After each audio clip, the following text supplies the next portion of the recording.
living with a disability and growing up with such physical hardships, having your spinal cord wrapped around by scar tissue, having bones removed, having so many surgeries I can't even count anymore. That was definitely difficult, but if I could take away that tumor on my spinal cord at birth, I probably wouldn't, because I wouldn't be who I am today. I would still be that girl on social media posting just the pretty parts of my life. Life's not perfect, but my life is worth it, and I definitely should share it with everybody.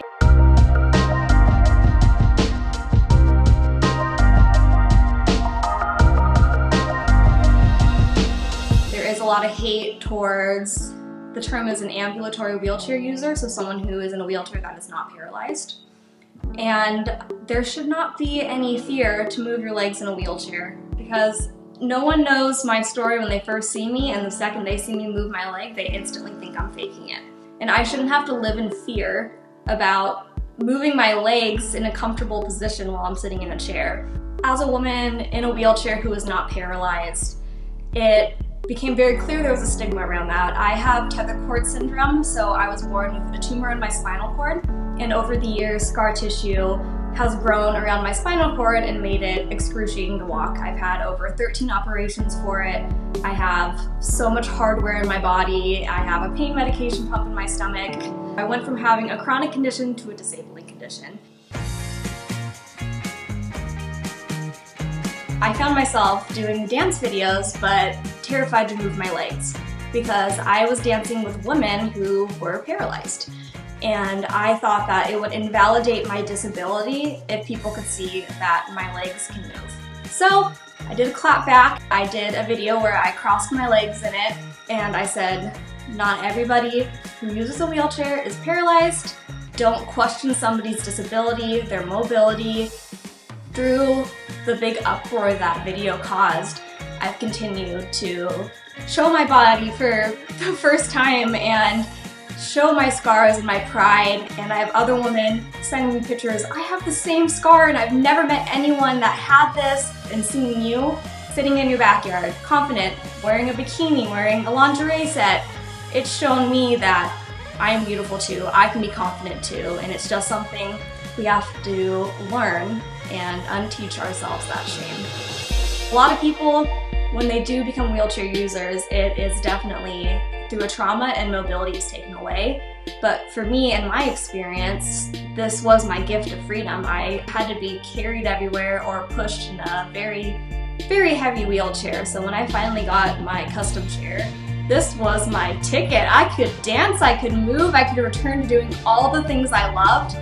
And people don't know that side of my story when they first push on my page and see the viral video of me moving my legs. They don't take the time to just click on my page and see one post of me talking about my condition.